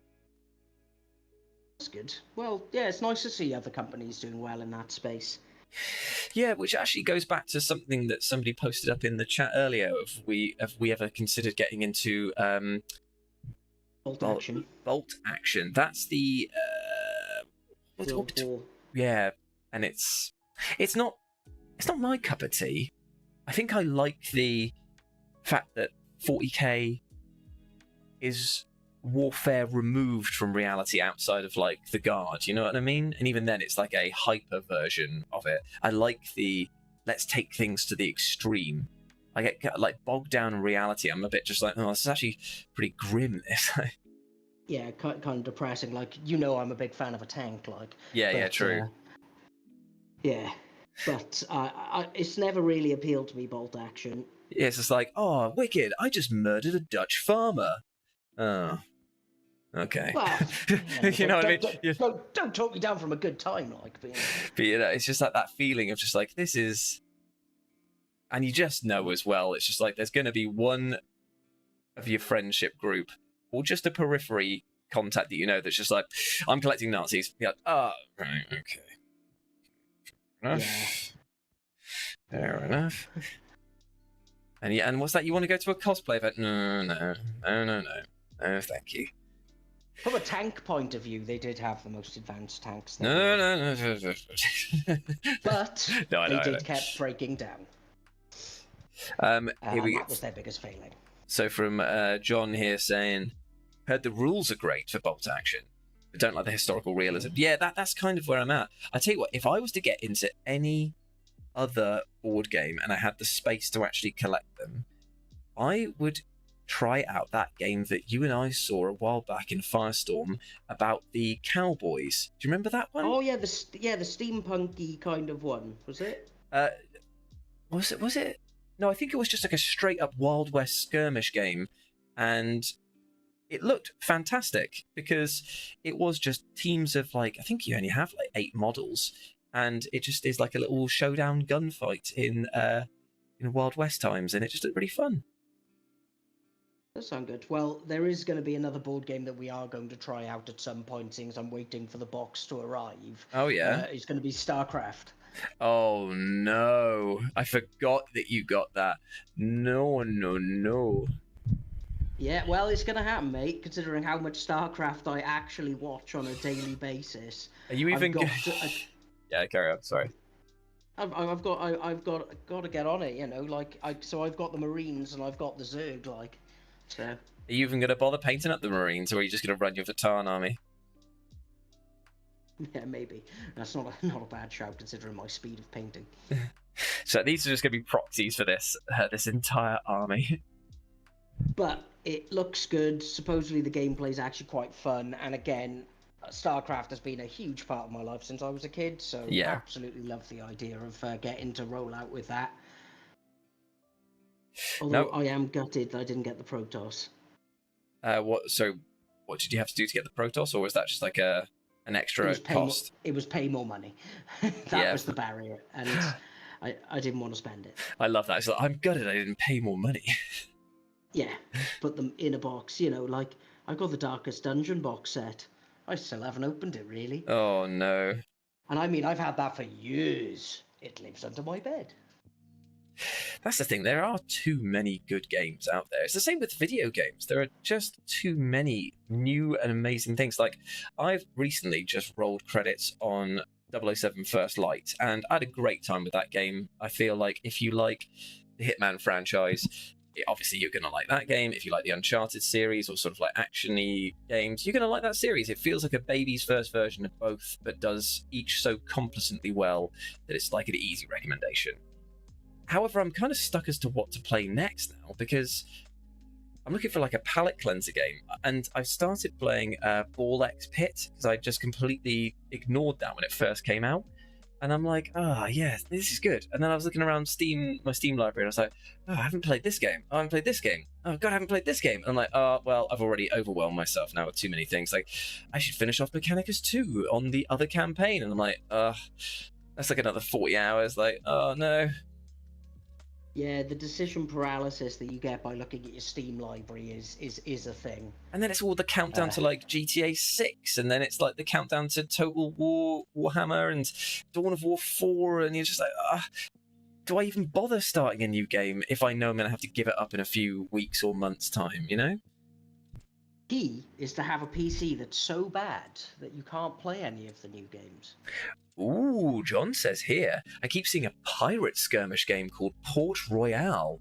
I would be interested in that. I mean, I don't hate me a pirate-themed thing. You quite like a pirate, although I would rather play as the British Navy hunting them down. Of course you would. Because I'm a jerk, but you know. I'd be up for doing that. There was also another miniatures game that I thought looked really fun, and it's that wrestling one. Slam Masters or something like that, The one made by TT Combat, is it? yeah, they've got a copy of it or a few copies of it in Firestorm. Whenever we go down there, I look at it and think like that looks really fun. Rumble Slam, Yeah. I think it's called. Yeah, I've seen it advertised because I like TT Combat. Obviously, they supplied us with some of our first ever terrain. They do good stuff, man. Like, it's really decent, the quality that they put out with just like using these plywood things. But yeah, I would like to give that a try. But again, it all comes down to not even like, it just comes down to space and learning a new rule set. I feel like because we're just on the cusp of 11th edition, I feel like we have to give it its fair shake before we even look at anything else, you know? Oh, absolutely. Been enjoying it though. I feel like the teething problems are sort of like wearing off a little, and I don't know if we're playing everything 100% correctly at the moment, but clearly not. Really enjoyed our last 2 games that we played of it so far. Like, yeah, well, it's Warhammer, isn't it? It's something that we love. I think it's getting used to the new style of objectives and things like that, and not being able just to place the board narratively is something I'm struggling with. Like immediately ditching the secondaries for fixed secondaries in our last game made the world of difference to me, because as much as I do like playing with the cards occasionally, because of the fact that unfortunately I'm on a bit of a time constraint each and every time that we play, I don't have the time for like a 3-hour game every single week. A 2-hour, 2.5 hours, pretty much the most that I can commit to, you know? Yeah. At some point we need to actually play a game where we're not filming, so we can just like try our best to learn the rules properly. Yeah, so sure. Actually, reference things and. Because that is another thing that happens as well, is that when you're playing live, I think that you do get a little bit of like performance anxiety that comes in the form of, right, well, I don't know this immediately. I'm not going to spend the audience's time looking it up. I'm just going to barrel through with a decision that might not be the best. Yeah, exactly. So, yeah, we could probably do with a bit of a couple of practice games. For sure. We'll get Rapid involved as well, because we haven't seen him in a while. Well, yeah, he's in Florida at the moment. Lucky duck. Yeah, he's been over there he's there for 3 weeks, I think, in total. That's nice, man. Yeah, nice big holiday. I haven't done a 3-week holiday in 4 years.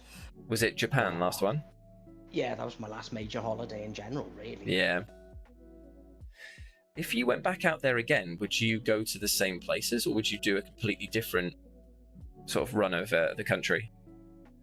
Certain parts I would revisit, absolutely. Like, definitely go to like Kanazawa, and I would go back to Osaka and Kobe, because like got in-laws in Kobe, and we've got like some friends in Osaka like who run a bar. Yeah. So we go along there, meet up with them, have a drink, blah blah blah. It'd be really nice. But yeah, there's other places I would want to go and see, like go to Nagasaki and stuff like that. Like I'll probably never go to Hiroshima again, because I don't think I can try that hard ever again. Yes. Because that museum absolutely shattered my belief in humanity after seeing the devastation that they were displaying. It was truly upsetting. Well, like I told you before, the only way that I could get through it was I noticed that someone was taking flash photography of some of the relics, so I went over and bollocked them about the fact that they were destroying history with what they were doing, and told them just to use their fucking eyes. Yeah. Yeah, it made me feel a lot better, and then I went back to sobbing. I feel like, in a way, even though I don't ever like the thought of you being upset, I think that that was a good thing to go and see. Like, it's not just because things aren't pleasant doesn't mean that they cannot be enriching. And no, and it was, and yeah, it gave me a great sense of reflection of life and things like that, and what's actually important. And then we went to a sushi restaurant where my brother challenged me to an eating contest, and he keeps doing this, and he lost miserably to me and my ability to eat all of the thing. And every time you put a plate into the little thing, if you put 3 plates in, it played a little mini game and you got a prize. Oh, so no way. I had to eat everything in increments of 3 so I could get more prizes. Amazing. What sort of things do you get? Just like, is it like gacha you get things? Oh, that's fun, man. Yeah, it was class. It was like going to the bowling alley and getting a strike and getting to watch a little video, and then something happens. It was class. So, what about Osaka makes you want to go back there? Dakka, oh, it's just the Dotonbori, getting to go down that strip and eat all the food, go to all the bars. It's really beautiful.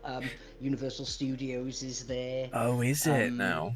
Yeah, yeah. So we went to all of those different kind of things that were just fantastic. And again, our friend owns a bar there, Kinji, and it was just class. He was so welcoming. Like, I felt really bad because like he wanted to make a proper fuss of us, and he was like pulling down top shelf whiskey for us. Oh, and pouring blimey. us shots. And neither me or Dan actually like things like whiskey, really. Yeah. You know, we're definitely more like, I'll have another pint, please, kind of people. So we were drinking this really expensive whiskey, and neither of us could really appreciate it past, my face, it's on fire from the whiskey. So, yeah. But yeah, definitely worth going back there. Oh, and I'd go back down to Fukuoka, down south. It was just incredible. Such a beautiful place. What sort of what's down there? Like, is it more for the nature than anything else? Yeah. Like it was near the national park and a volcano, and that's where we took the boat over to a cat island, which was amazing. Oh, 'Cause there was, like, amazing. thousands of cats on this island, and there was the mayor of the town was this little old little middle-aged lady who rode around on a bike all day looking after all the cats. Oh, amazing. And she also conducted the ferry to make sure all the school kids got there safely and back, and she knew everyone by name. It was just such a charming little look into like the rural Japan. And we were really hungover walking there, so we decided that we were basically going to go on a 5-mile walk to try and get rid of our hangover. Yeah. And we stopped for lunch in this one place, and we walked in, and they were playing Tom Jones music. It was like, oh, amazing. Wasn't expecting that. Just like home from home. Yeah, and the food was so weird from that little town. Like, there was a fish head in my brother's soup, and it had a tumor on the eye, and it was like, oh man, fish head surprise, baby. In fairness, the rest of the meal was pretty good. That's crazy. But yeah, obviously I'm planning on going next year or the year after, and yeah, I'm basically just doing the rounds of all of my friends that have been, what's worth seeing, what is worth skipping, because I know that there's going to be some areas that are like, yeah, you can see it if you have the time, not essential viewing sort of thing, and then just make the most of that way. What I'd say, and I know we've discussed it before, you might want to eat fish while you're over there, just so you can really appreciate the dinner. Yeah, I think that's probably the way forward, because I don't want to fly the entire way over there just to be constantly saying, oh, I can't have the fish stock or a dashi stock and things like that, which is in everything worth eating. Yes. So yes, pretty much. Yeah, it would just hamper your experience and just make it a bit dour, constantly basically going to McDonald's because you can get a vegetarian burger. Not to say you shouldn't go to the McDonald's out there. It is fantastic. Yeah, man. We went loads because Dan loves a fillet of fish. Huh, how funny. Did not have been pegged for that. Oh yeah. Like there was this time that we just had a Donbori bowl, and it was absolutely gorgeous, giant meal. And he's like, "Oh look, a McDonald's, let's go for a fillet of fish." I was like, "Damn, we just had a meal." He's like, "Yeah, but every time I see a McDonald's, we've got to go and get one," because he would just set a rule for the day. And yeah, I ended up having to eat his fillet of fish because his belly was bigger than his eyes. I love that. I love that though, because he's just basically like, I can't beat my brother at an eating challenge, but I will state openly that I'll go to every McDonald's and get a fillet of fish. Yeah, well, we had a challenge when we were in Kyoto, and it was while walking up the hill up to the shrines, we had to stop at every store that sold fried chicken and have some fried chicken. There was about 7 of them. Oh no. Yeah, it was fine. It was good chicken. Your protein intake's through the roof, like. Yeah. But your gravy levels are worryingly high. Yeah, oh god, the food over there is just transcendent. Like, they treat you with such reverence. The quality and like the attention to detail is so delicious. I'm just making myself really hungry now. Sorry, dude. But yeah, like, you're gonna have a great time. Definitely go to the Tokyo Warhammer store. Yeah, I'm dragging Kerry there for sure. Yeah, well, they were so nice, and just the models were amazing. They got a little cafe and stuff like this, and yeah, it was very cool. Yeah, I'll definitely Obviously, I be. didn't buy it. I didn't, because you're going to go to the Akihabara district. I can't imagine you going to Yep. Tokyo and not going there. Yeah, I want to go to obviously the classic of Super Potato, where it's like, you know, all of the gaming floors. I think it's like 6 floors. But the problem Yeah, I went in there. is that I get so overwhelmed so quickly with like loud noises and bright lights and temperature changes between stores and stuff like that. I probably will go into it and be like, "This is amazing. I need to leave." Yeah, that definitely happens. But while you're out there, if you are going to be doing a little bit of drinking, just go to the supermarkets and buy yourself a carton of umeshu, which is plum wine. It's Yeah. so cheap and it's so delicious. Like, have we had plum wine at yours before? Yes, you have. Yeah. Yeah. Yeah, I've got a bottle of it sitting here, which I got Rapid for his birthday, but I haven't seen him since his birthday, so it's just sat there mocking me with its deliciousness. It's getting all drunk. So getting all drunk. The food's getting all cold and eaten. Love that line. Oh. Yeah. Hold on 2 seconds.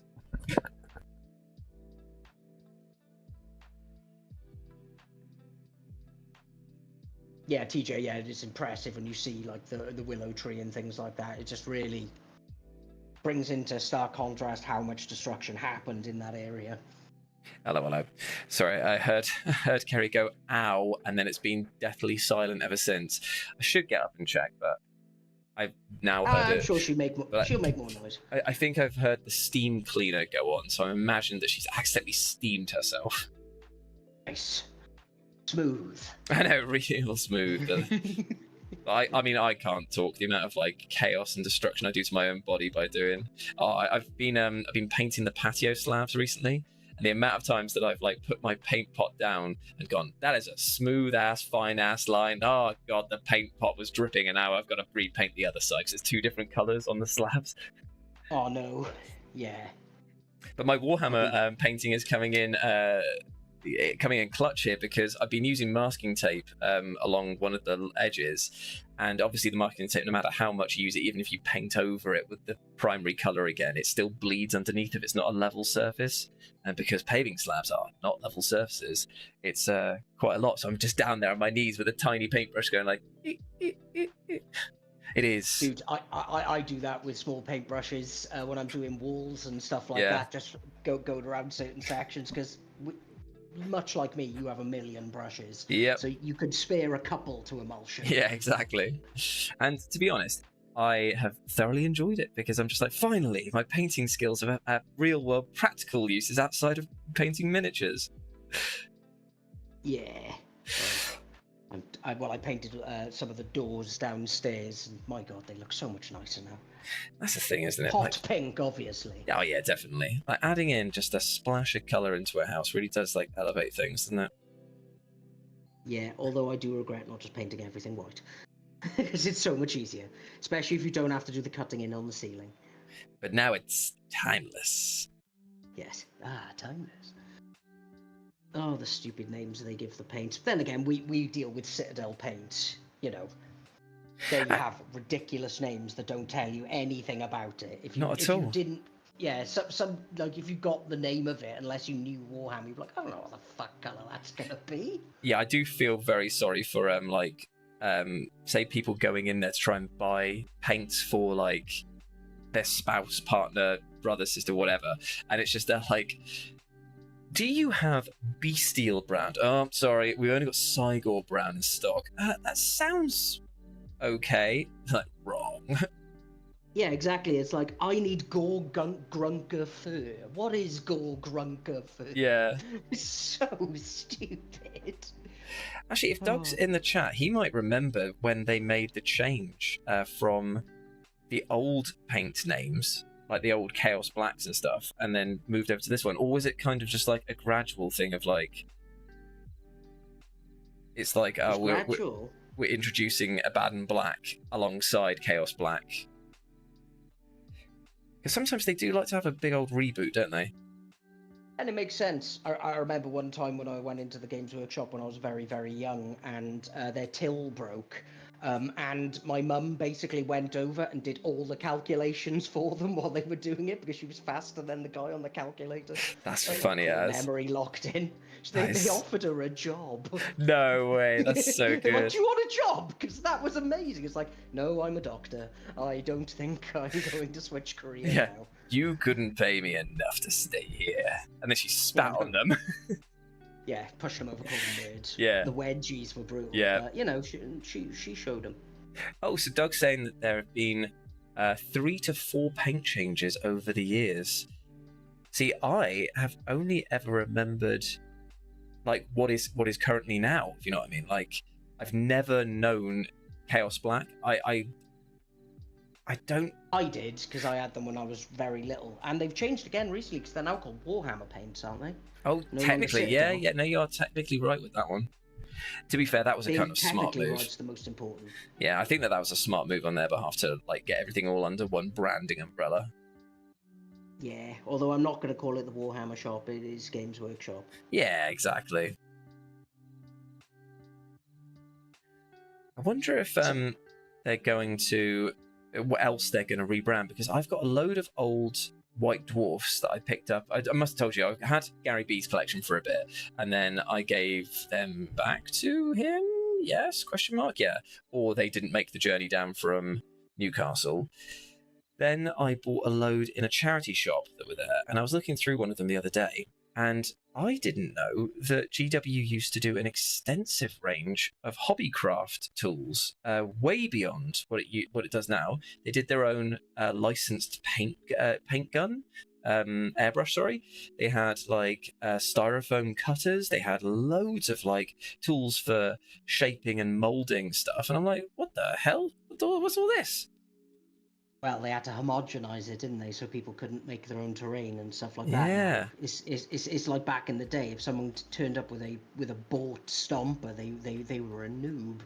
Yeah, it's And like now- I remember one episode. Actually, I did it. I found the copy when I was doing our Inquisitor battle reports, and found the article that was saying like, grab yourself a Pringles can and then cut it in this way, da da da. And I was like, the fact that they mentioned full-on Pringles can, like, yeah, that I don't know won't mean much to most people. It blows my mind that they were so like, no, get this store-bought thing, a well-known reputable brand of disc crisps, and convert it into Warhammer terrain.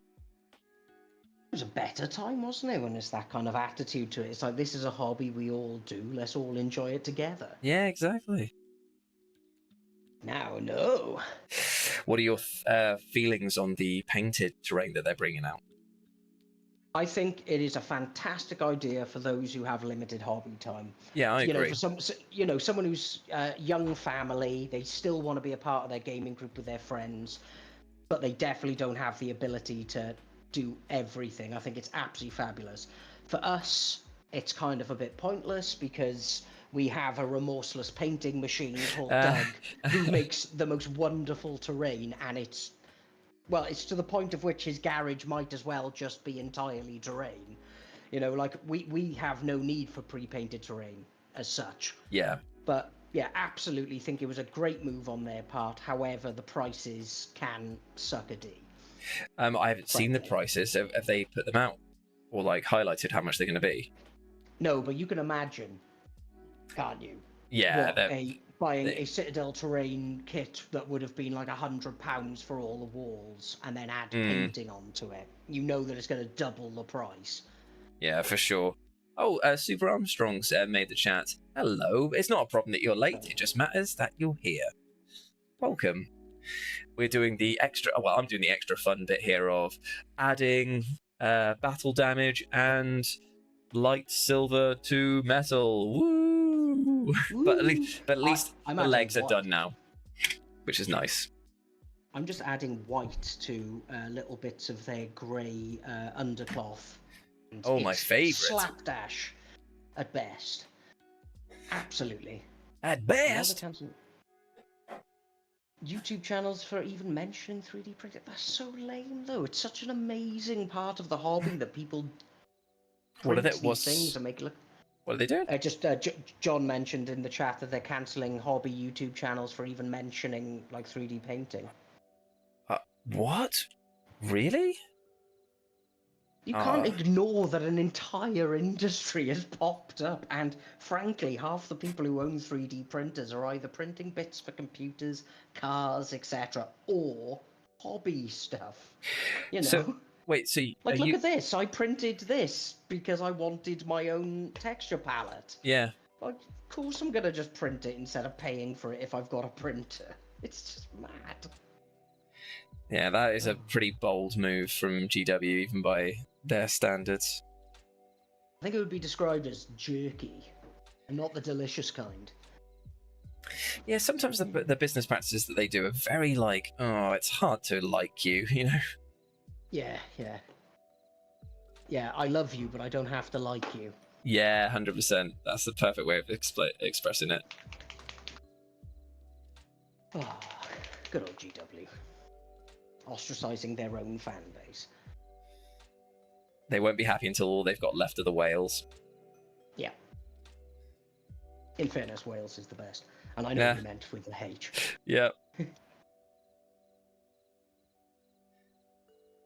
Is there anything that you're looking forward to painting that you haven't built yet? Looking forward to and painting. There's a concept. Yeah. Once I've got a few things off the docket now, I am looking forward to getting started on my brother's Death Guard army, because I've done all the cleaning. I've got the box ready. Yeah. Everything's done. It's going to be I've got the paint scheme mapped out. I'm just kind of waiting for this bout of heat that we're dealing with to bugger off, so I can sit down with the airbrush, get the mask on, and get to work on it. But it's just that little bit too hot to be wearing a gas mask for extended periods. Yeah, it's been quite nice today with the breeze that's been coming in. That's helped a load. Like, I'm painting a room now, and I've still got the fan on because of how hot it is, but it is noticeably cooler. Like, yesterday we were at Chessington, and the heat was... Well, unfortunately, like the guy we went with, Max, he suffers from MS, and the heat was getting to him quite a lot towards the end of the day, and I felt so sorry for him, because it's not like you can just turn that off of like being overheated and just it just ruins what should have been a really fun time for him, and that's laying, it's the world of adventure. Although I do have a very funny story for you, Bean, because that I've been obviously trying to conquer my fear of roller coasters by riding them, and I've managed to ride Hyperia, which is the tallest, and I think it's the fastest. No, yeah, it might be the fastest actually in the UK, and I did it. I rode that twice, and I had a great time. It was fantastic. I got my absolute shit rocked by the first ride that I went to in Chessington World of Adventures, because when it's like been a long enough time that your body has forgotten it and builds up the fear again. I had that happen to me, and I got destroyed, not by a roller coaster, not by any sort of like scary prank ride or anything like that, but by the goddamn pirate boat, the one that just goes up and down. We went on that first. I can't bear the pirate ship, man. We went on that one as a joke, effectively, to warm us up, because it turned out the first ride of the day wasn't open yet, or something like that. And I said to Kerry, I was like, I don't feel comfortable with this one. I don't know what it is about that sort of like that falling feeling. That's the thing I hate the most about any roller coaster or ride experience. And they were all like, it'll be fine. It'll be fine. It'll be fine. I got on there, and I shit you not, the entire ride, white knuckle, clenched onto the bar, the lap bar, and Kerry's side as well. And instead of that, like, when you're excited and you scream and you're like, yeah, woo, like that, and you're having a great time, this was panicked fear where it was wavering. So I was like, like weak wailing, and I looked over at the other side of the pirate swing, and it's just like 6-year-old kids. They're not even looking fast, they're looking actively bored by the experience, and I am like like that. I felt so powerless in that instance, Pete. I was just like, we went to the queue for Mandrill Mayhem, which was the ride that we did afterwards, and I stood there, visibly shaking for a good 20 minutes afterwards, and I was like, I don't know what's happened. I'm done. I'm absolutely done. To be fair, man, there's a very good reason when people say, "Do you want to come to the theme park?" Nope. Yeah. Because theme parks for me is watching other people go on rides and me trying to psych myself up to do it, and then I can't do it because it's just too scary, and my little heart can't take it. I genuinely, there's no enjoyment on them for me. It is just pure, unadulterated terror. Yeah, just panic from start to finish. However, I will say after that, I did go on. Well, they didn't have that many rides compared to Thorpe Park, but I did go on Mandrill Mayhem and Dragon's Fury, and I had a great time. And I'm looking forward to going back to the next one. Good. I'm glad that it all ended up being okay in the end, because coming out of that with only a negative experience would have sucked and blown at the same time. It really, really would have. Yeah, no, not after going on a chairlift up the side of the Kobe Mountain and I had a full-blown panic attack. Will I ever go on a ride willingly ever again? Oh man, that sucks. Yeah, and like the worst bit was that my brother didn't quite realize how scared I was, and he started like panicking a little bit because I was actually like shaking with terror. And he felt so bad because he was like, "Oh, I didn't think it'd be that bad." It's like, "Yeah, sorry, but this is just kind of what happens to me." And I did say to him before, "Mate, I can meet you at the top of the mountain. I'm quite happy to do like the 2-hour walk up." But there we are. I did it in the end, but as you can imagine, I did insist on walking down. Yes, it's probably a smart move. It was worth it though, because by the time that we gotten down, we were both really hungry and tired, and then we went and ate all of the dinner and drunk all of the pints, so it all worked out. In fact, that was the night I went to do karaoke with my brother's mother-in-law. Oh, nice. That was a right laugh. Yeah, because Dan gets a bit nervous with that kind of stuff, so basically every time that they asked him to sing, I had to do it, so I spent like hours just belting out tunes I don't even know the words to. And I am not a singer. I am not a very good singer at all, but it was just fun. Sometimes you just got to put yourself out there. Skill levels be damned, innit? As long as you're having fun. Well, that's the whole point of karaoke. It's not meant to be about who's the best singer. It's about, are you having a laugh? And it was like, I certainly was. I do find it weird, though, when people suggest karaoke because they are a good singer. If you know what I mean? It's like, if you just wanted to, like, sing and show off that you are good at singing, just do it here. Just grab a mic and do it in the street, like, you know? Yeah, no, absolutely. Like, and, you know, it was just me and his mother-in-law just singing back to back for the whole thing, getting progressively more pissed. And fair play, that girl can put the pints away. I was so impressed by her. Amazing. And she must have smoked like 40 ciggies in that night. I was just like, how are you still able to breathe, my love? This is incredible. Japanese and Chinese smoking culture is mad, isn't it? Yeah. Like it's an institution. It's like it's a hobby. My hobby is smoking. It's a solid hobby, and it's one that, you know, it's easy to do, tough to master. Yeah. So, you know, how many tabs can you smoke in an hour? Like, have you ever been into a Hong Kong airport smoking area? Now, that's an experience. Oh my lord, you don't even bother sparking up. Just walk in and have a breathe. Oh, it's like, that thick. I've had like 10 cigarettes in 5 breaths. I'm going to leave now. It's the mayor of Flavortown. It's a big country. 2 cigarettes, it's a big country. Yeah, it's unbelievable. Singapore was the same as well. I went into the smoking area and went, well, I won't be doing that again. Luckily, I don't smoke these days, so it's not like ever a concern, but wow, when I did. Yeah. I do like a smoking area in an airport, though, because you could get to see the full gamut of the smokers, the casual smokers and the hardcore smokers battling it out. Yeah. Yeah. But yes, that's enough about cigarettes.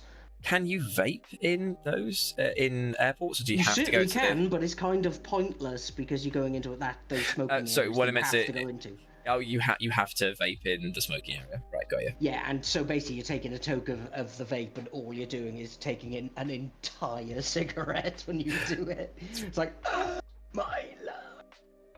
The old double hit. Yeah, oh, yeah, the head rush is truly amazing. Right, it's time to do some freehand, being in the final dregs of the show. Nice. I've still never tried to do freehand. I'm going to try and paint, like the goth horned bull, like I've done on this bit here with the white. I'm going to try my best to do a black version of it here onto the banner. You could do it. Yeah, I don't know if it'll work, but I'll give it a try. At least I've got a fair bit of progress done here. It doesn't look like much, but I have just painted like the legs to a standard that I'm happy with and have all had edge highlights and weathering. So that's done. Half of the model is done on the top. So that means that I've only got like the real boring detail bits, all that's left. I have not made much progress. No? No, not really. But again, these are kind of slapdash for me. Once they're done, they will be getting a slap of grime and everything on it, and then it'll all come together at the end. I'm definitely in the ugly phase. But that's the thing, though. It's like just getting paint on model is sometimes the achievement, Oh, absolutely. Especially when it's been this hot. It's like, I don't know how Doug has managed to find the energy to do as much painting as he has. Like, it's astounding. I just can't do it. Yeah, I just want to play games and sit in a cool room. Yeah. It does boggle the mind a little bit. You know me, I love the heat, but there's activities that I just don't think are heat appropriate. There's heat, and then there's the oppressive, like, pressure that comes with some forms of heat, and it's just like, oof. No, thank you. We do live on an island by the Gulf Stream. It's going to happen. We are going to get really brutal heat. And remember, climate change, definitely a hoax. Definitely not seeing the evidence of it with our own eyes and flesh at the moment. Yeah, it's very annoying when you get in those people that are just going like, oh, yes, but it was hot in 79 or whatever it was. And it's like, brother, just chill.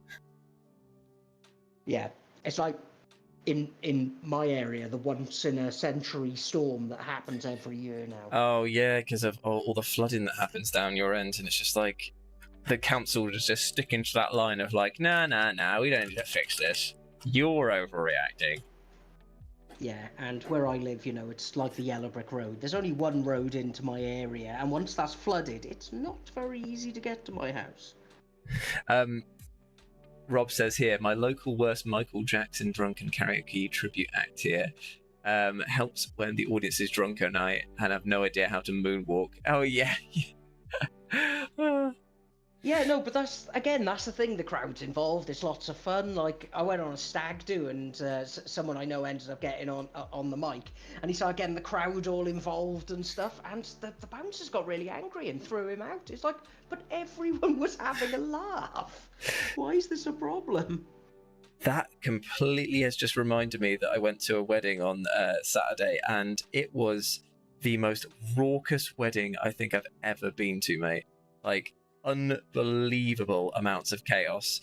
So Kerry knows the bride, and the groom side of the family was like half cut when we got there in the evening, and I'm talking shirts fully unbuttoned, bellies out, trousers were down, and some of them one of them had his shirt fully open and untucked, and it was only being held on by his necktie that was still there, which was such a weird image. They were all just like lying on the floor, like yelling, screaming. And then when we all gathered to do the like the reception drinks and chill stuff in the evening, we thought it was like the usual thing, tables around, everyone just sits down, makes some small chat with people and have a dance, and that's it. But this like MC comes out, and he's there like playing a game of bloody like lingo bingo, man. He's just there like, right, split into two sides. We're going to play a game, the Mr. and Mrs. game. Go around asking questions. If he raises his shoe, then he thinks that he's the answer. Like, they all started yelling. Then they were like, want you to hype your side up. So this guy gets up, he's like, start yelling. He's like running up and down, screaming. Everyone's standing on chairs. Everyone's like screaming the lyrics of this song. And if you got this song contest right, you had to get up and enact the song. So like this guy got a Queen song right and had to dress up like Freddie Mercury with a vacuum cleaner and go up and down the aisle while everyone else was like screaming and whooping and hollering. And then there was one of them which was, I can't remember what song it was. I think it was Hey Big Spender, and this older lass got it right, so she had to give a lap dance to a person on the other side of the room, and she picked this 8-year-old lad who could barely walk, and she like tried to like get her chest in his face, like going around with a feather boa, and he's just there looking like he's about to have a heart attack, or that all the blood's going to rush to a different area of his body, and that's going to drain him. And it was, and like afterwards, they then said, now it's your turn. And they got the guy to do it to her. And so he was so old that somebody on the other side had to lift his leg up for him so that it could get it onto the chair. Oh, my lord. Are you sure you went to a wedding party? That doesn't sound like a wedding. Honestly, it was absolute chaos from start to finish. And do you know what? Fantastic. The bride and groom entered to Scooter being played as well. Like it was so far removed from my general experience, but it was such a laugh, and I'm so glad that they had a good time. You know, it's like you look at people and you're like, I'm glad they found each other, because they are perfect. Yeah. So yeah, that was our experience. It's just, I don't think I've ever had anything quite like it. Yeah, that does sound absolutely bazonkers. Have you got much on for the rest of the week? Well, bathroom being fitted is going to take up a lot of the time. Fair. Training. How's that going? All right, I had to cut it a bit short yesterday because I realised I hadn't cooked any food for Bruno, and obviously he's a cruel mistress, so I had to rush back to make his dinner while he tapped his little paw on the table. Yeah, he's very demanding, isn't he? Yes, he's not been enjoying the fact that he doesn't get a walk at lunchtime at the moment. Oh. He doesn't quite understand that his little paws would burn, and I'm not going to do that to him. So I've been waiting till like 10:30 in the evening and taking him out in the dark. Oh. And let me tell you, walking through the woods in the dark, that's fly season. They're all real low and in your face. I must have swallowed like 5 flies yesterday. Oh no. Yeah, it was gross, but you know, it meant he had his little wander, so everything was fine. Well, what about you? What are you doing this week? I haven't got. Do you know what? It's a fairly quiet week because we're building up for Gamescom coverage. So a lot of it is like email and organising times and stuff to meet while I'm out in Germany. There's a few new show formats that are being discussed at the moment because I'm kind of taking on a new role at work. It's always changing, where I'm going to be managing sort of more like day-to-day channel output in the long form sense, so that's quite fun, getting to learn, cool. Get to grips with a few things on that. I'm going to finish painting off these patio tiles at some point this week, and is there anything else? No, the weekend is relatively free and calm as well, because we've obviously we were out so much this weekend with the wedding and Chessington, and the weekend before we were super busy as well, and it's just going to be nice to chill out and not do that much. I'm actually planning to get a bit of time, more time painting. That'd be nice. Well, it's kind of like what I had this weekend. I didn't do a whole lot because I had such a busy one over my birthday weekend that just decided didn't need to do much. What's wrong, Bruno? He's heard the word walk, and that's the thing. He's ready to go. Yeah, I think he wants to go out the back is the thing, because he might. Yeah. Well, on the plus side, we only have 2 minutes left, so we can call it here, my friend. If you want to go and let the old dog out, and yeah, it's mainly because I don't want him to dump down in the kitchen. Yeah, no, fair enough. That is a very reasonable request. So what we're going to do, my friends, is we're going to call it here today. Now, I'll show you the quick progress of me Dakka rig, which is looking a little bit healthier. I will definitely redo that because that is not the the banner I wanted to paint, and painting it from memory without a reference point probably wasn't the sensible plan. But still, that's done, and Beanie has done a great job on his breeches as well, which he is showing up to the camera there. Lovely stuff.